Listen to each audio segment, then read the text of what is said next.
Assalamualaikum warahmatullahi wabarakatuh. Selamat pagi anak-anakku semuanya.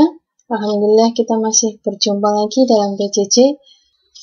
Semoga untuk semester depan kita bisa tatap muka, tidak melakukan PJJ lagi. Selama adanya virus corona ini, maksudnya anak-anakku semuanya melakukan yang namanya social distancing atau jaga jarak dan menggunakan masker setiap keluar rumah. Kenapa kok kita itu harus melakukan social distancing? Karena ketika kita berkumpul dengan teman-teman kita dan kita tidak tahu bahwa teman kita itu sebenarnya karier atau pembawa virus. Karena kita tidak melakukan social distancing dan tidak menggunakan masker, maka virus akan masuk ke dalam tubuh kita. Jika virus masuk ke dalam tubuh kita dan kita tidak siap, tubuh kita itu tidak siap untuk melawan virus, maka kita akan kalah. Nah, virus ketika masuk ke dalam hidung itu memang ada penangkalnya, yaitu selaput lendir, karena memang di dalam selaput lendir itu ada yang namanya leukosit. Di sana ketika virus masuk lewat hidung, maka virus-virus tersebut atau kuman-kuman atau bakteri-bakteri yang masuk lewat hidung akan dibunuh oleh leukosit. Tetapi beda lagi kalau virus tersebut itu masuk lewat mulut kita, tidak ada yang namanya leukosit, jadi memang langsung masuk ke dalam tubuh kita. Kalau memang tubuh kita itu kuat, ya, tubuh kita bisa membunuh virus tersebut. Tapi ketika virus yang menang, kita akan mengalami yang namanya sakit. Ketika sakit, virus masuk, kita akan mengalami yang namanya demam.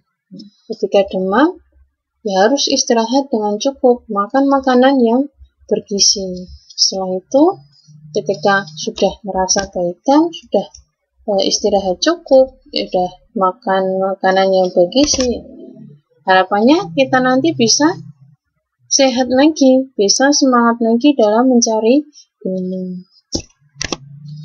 Nah, ketika virus itu masuk ke dalam tubuh kita, maka kita akan mengalami yang namanya demam. Bagaimana sih kondisi badan itu dikatakan demam? Kondisi badan dikatakan demam itu apabila suhu badan kita itu meningkat. Demam itu adalah cara tubuh melawan virus. Karena memang banyak virus yang sensitif terhadap perubahan suhu, sehingga ketika suhu tubuh kita itu naik secara tiba-tiba akan membuat tubuh itu menjadi tempat yang kurang ramah untuk tempat tinggal virus. Jadi virus tersebut itu tidak bisa berkembang biak. Nah, bagaimana kita itu mengetahui suhu tubuh kita yang meningkat? Karena demam kan pasti suhu kita meningkat. Kita harus menggunakan alat, dan alat tersebut itu namanya adalah termometer. Bagaimana sih cara prinsip kerja dari termometer itu? Kenapa kok bisa digunakan untuk menghitung suhu? Dan adakah proses pemuaian dalam prinsip kerja termometer tersebut? Untuk menjawab kedua pertanyaan itu, maka hari ini kita akan belajar tentang suhu dan perubahannya. Apakah suhu itu? Menurut kalian suhu itu apa sih? Suhu itu adalah ukuran derajat panas atau dinginnya suatu benda. Jadi, suhu itu bukan hanya ukuran derajat panas, tetapi ukuran derajat panas ataupun dingin. Manusia bisa enggak untuk mengetahui suhu itu? Ya, memang bisa. Manusia memang dapat merasakan suhu benda dari kulit kita. Tetapi tidak dapat menentukan ukuran yang pasti. Kita tidak mengetahui seberapa panas, seberapa dingin suatu benda tersebut. Hanya kita bisa mengatakan bahwa panci ketika kita panaskan itu akan terasa panas, dan ketika kita berada di tempat pegunungan yang tinggi, maka kita bisa merasakan bahwa suhu yang ada di pegunungan itu dingin, tetapi tidak bisa memberikan angka yang pasti. Bagaimana kita itu mengetahui seberapa besar suhu suatu benda itu? Untuk menjawab itu, pernahkah kamu mendengar bahwa suhu manusia normal itu berada di 37 derajat Celcius. Jadi suhu kita ketika normal, ketika tidak sakit, itu berada di 37 derajat Celcius. Sedangkan air yang kita masak ketika mendidih itu berada di suhu 100 derajat Celcius. Dan air membeku atau air ketika berubah menjadi sebuah es batu itu pada suhu 0 derajat Celcius. Angka-angka tersebut itu menunjukkan derajat suhu suatu benda. Adapun alat yang digunakan atau alat baku yang bisa kita gunakan untuk mengetahui suhu suatu benda itu adalah termometer. Semua termometer itu pasti dilengkapi yang namanya ukuran derajat suhu, karena memang digunakan untuk mengetahui ukuran derajat suhu.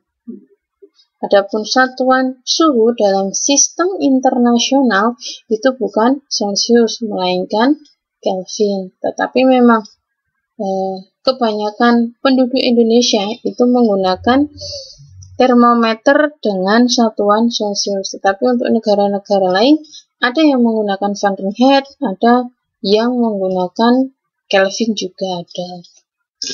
Cuman memang negara kita lebih banyak memproduksi termometer yang memiliki satuan derajat Celcius.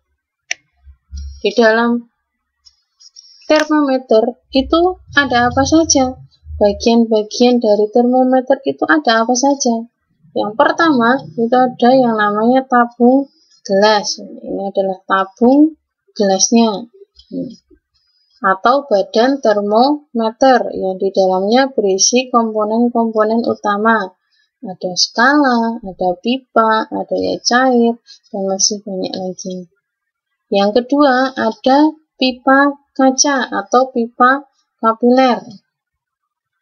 Pipa ini, pipa kapiler itu berarti ini, di tengah ini, itu sebagai tempat pemuaian zat cair. Yang ketiga ada yang namanya skala. Skala merupakan bagian termometer yang berupa garis-garis berisi angka. Di dalam skala nanti itu ada yang namanya titik tetap bawah dan titik tetap atas. Nanti akan dibahas di slide selanjutnya. Dan yang keempat itu ada zat cair. Zat cair itu digunakan sebagai pengisi termometer. Untuk termometer biasanya, untuk termometer zat cair itu biasanya alkohol dengan air raksa, alkohol ataupun air raksa. Dan selanjutnya di dalam bagian-bagian termometer itu ada yang namanya lekukan. Lekukan biasanya terdapat pada kolom raksa termometer badan. Bagian ini berfungsi agar zat cair yang telah memuai tidak mudah turun kembali. Jadi fungsi dari lekukan ini agar zat cair yang naik itu tidak cepat turun. Untuk menggunakannya, ketika kita menggunakan termometer bergantian dengan teman yang lain, itu cara penggunaannya sebelum kita gunakan itu harus dikibas-kibaskan terlebih dahulu. Kenapa? Karena memang karena memang ada lekukan ini sehingga zat cair itu susah untuk turun. Ketika kita kibas-kibaskan, maka zat cair itu bisa kembali ke semula, ke keadaan awal. Dan yang terakhir, ada yang namanya tandon atau reservoir. Bagian paling bawah pada termometer. Nah, ini. Bagian ini berfungsi sebagai titik tempat kontak antara benda yang akan diukur suhunya menggunakan termometer. Jadi, ketika kita itu akan mengukur suatu benda, maka benda tersebut itu harus menempel dengan tandon atau reservoir termometer ini. Karena memang ini adalah kontak utama yang digunakan untuk mengukur sebuah benda. Adapun jenis-jenis termometer berdasarkan zat pengisinya itu ada 3. Yang pertama itu zat cair. Termometer zat cair yaitu menggunakan zat cair berupa alkohol ataupun air raksa sebagai pengisi termometer. Yang kedua ada bimetal. Termometer bimetal ini adalah termometer yang menggunakan 2 logam yang jenisnya berbeda kemudian didekatkan. Bisa nanti contohnya 2 logam itu besi dan baja kita dekatkan, kita letakkan besi di kanan dan baja di kiri. Ketika kita panaskan, pemuaiannya itu akan berbeda. Seumpama besi itu nanti memuai 1 cm, belum tentu baja itu juga memuai 1 cm walaupun dipanaskan dengan suhu yang sama, dengan waktu yang sama, tetapi memiliki hasil yang berbeda. Kenapa bisa seperti itu? Karena memang koefisien pemuaian dari logam itu berbeda-beda. Jadi, karakteristik koefisien memuai suatu benda yang berbeda-beda itulah digunakan sebagai termometer bimetal. Dan yang terakhir, berdasarkan termometer berdasarkan zat pengisinya itu ada yang namanya kristal cair. Termometer kristal cair yaitu termometer kristal yang dapat berubah warna jika suhunya berubah. Bisa nanti 35 derajat Celcius suhu badan kita, berarti nanti indikasinya warnanya merah, terus 36 warnanya hijau, terus 37 warnanya biru. Karena memang karakteristik dari kristal cair yaitu bisa berubah warna sesuai dengan suhu perubahannya. Adapun jenis dari termometer zat cair tadi ada 2, yaitu raksa dengan alkohol. Ciri-ciri dari raksa yang pertama yaitu warnanya mengkilat, bereaksi cepat terhadap perubahan suhu. Untuk titik didihnya itu lebih dari 350 derajat Celcius, sedangkan titik bukunya itu berada di negatif 40 derajat Celcius. Dan untuk ciri dari alkohol yang pertama yaitu tidak berwarna, sehingga ketika kita menggunakan alkohol sebagai pengisi termometer zat cair itu harus diberi warna agar kita memang memudahkan kita untuk membaca termometer tersebut. Untuk titik didihnya lebih rendah dibandingkan dengan termometer air raksa yaitu 38 derajat Celcius, sedangkan titik bukunya sangat rendah sekali yaitu lebih rendah dibandingkan air raksa, negatif 130 derajat Celcius. Adapun contoh dari termometer zat cair ini ada yang namanya termometer laboratorium, biasanya digunakan dalam praktikum, dan ada termometer suhu badan. Dan untuk termometer suhu badan ini bukan termometer suhu badan yang digital, tetapi termometer suhu badan yang analog. Jadi memang isinya itu air raksa ataupun alkohol. Jenis termometer yang kedua yaitu bimetal, seperti yang Ustazah jelaskan di awal tadi, yaitu memanfaatkan logam untuk menunjukkan adanya perubahan suhu dengan prinsip logam. Dan termometer yang terakhir yaitu termometer kristal cair. Nah, ini warna berubah sesuai dengan suhunya.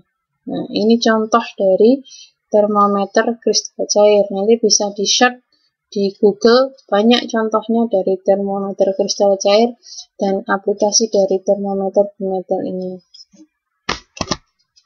Nah, adapun prinsip kerja dari termometer itu adalah ketika termometer itu nanti didekatkan dengan suatu benda yang panas, maka energi panas dari benda tersebut akan disalurkan ke termometer melalui tandon termometer. Nah, energi panas ini nanti menyebabkan molekul-molekul di dalam zat cair yang ada di termometer tersebut bergerak saling menjauh, sehingga antara molekul satu dengan molekul yang lain itu jaraknya lebih renggang dari semula, mengakibatkan volume bertambah, sehingga volumenya itu bisa bertambah ke atas ataupun bisa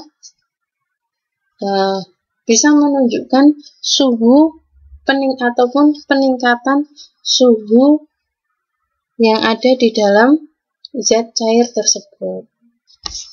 Jadi prinsip kerjanya itu energi panas dari benda tersebut menyebabkan molekulnya itu bergerak.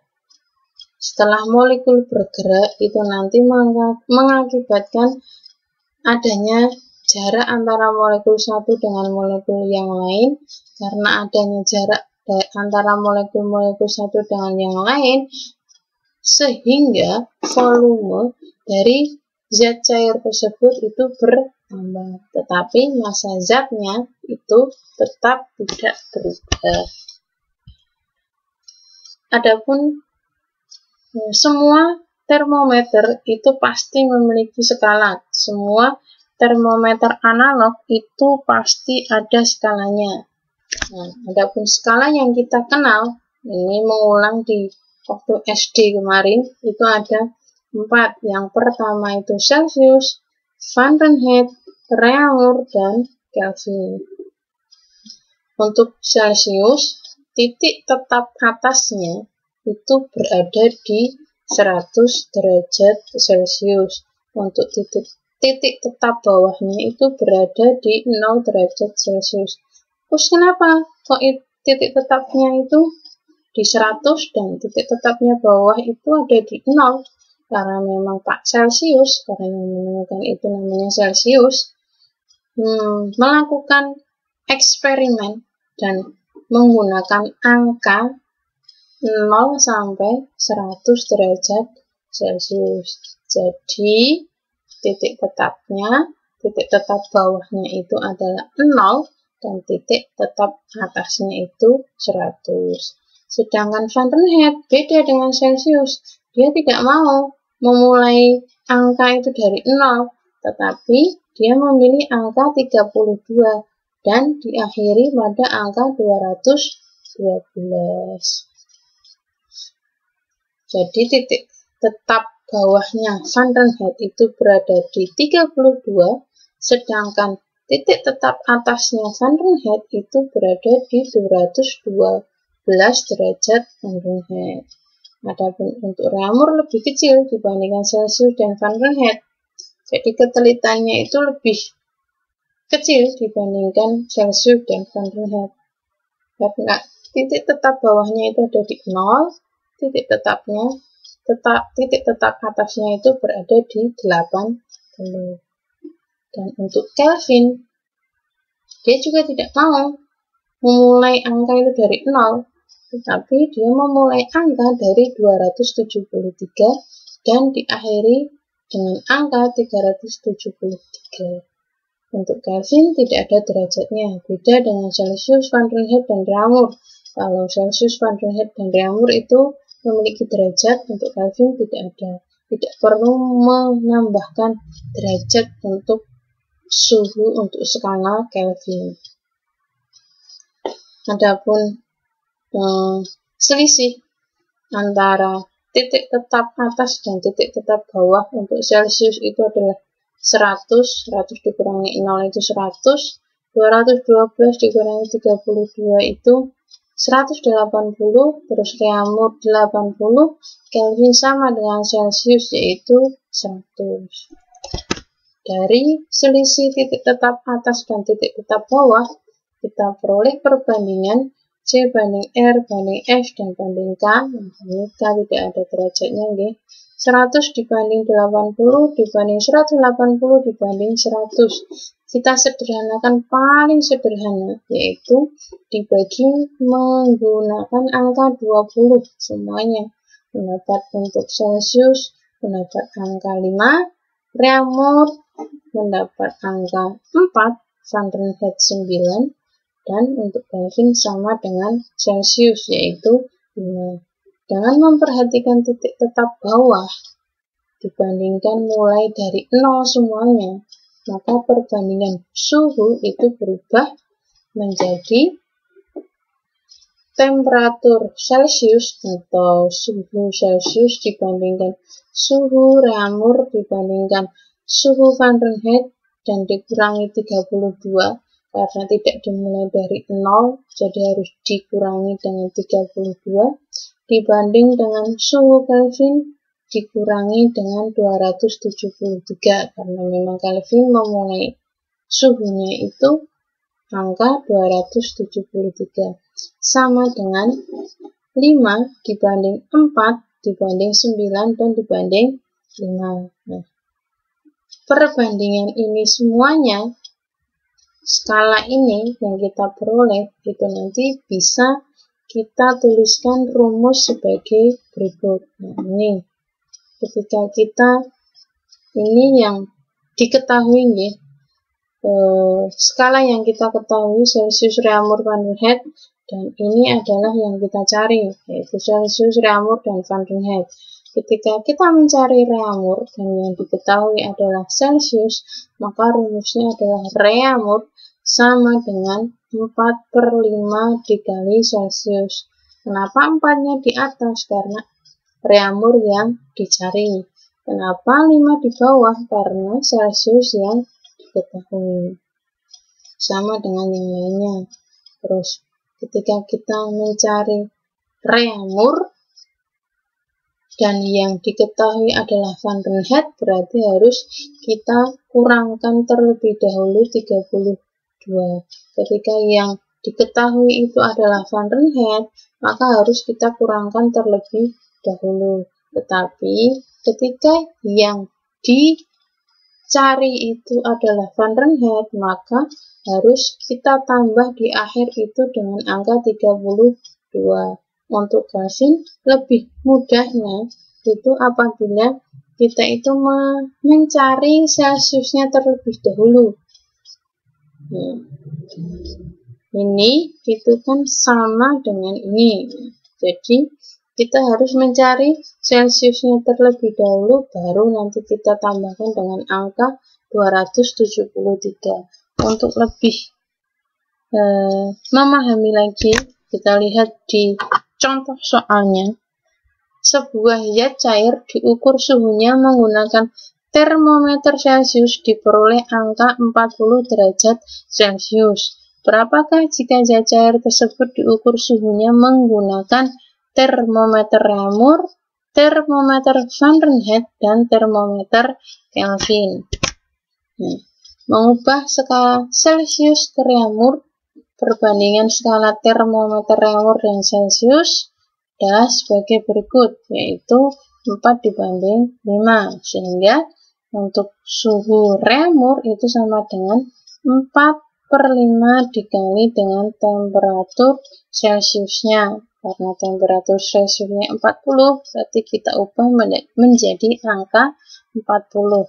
4/5 dikali dengan 40 mendapatkan angka 32. Jadi untuk suhu dengan skala Reaumur itu berada di titik 32 derajat Reaumur. Sedangkan Fahrenheit, karena yang dicari itu Fahrenheit, maka di akhir nanti harus kita tambah dengan angka 32, yaitu TF dikurangi 32 sama dengan 9/5 kali TC. TF dikurangi 32 sama dengan 9/5 kali 40.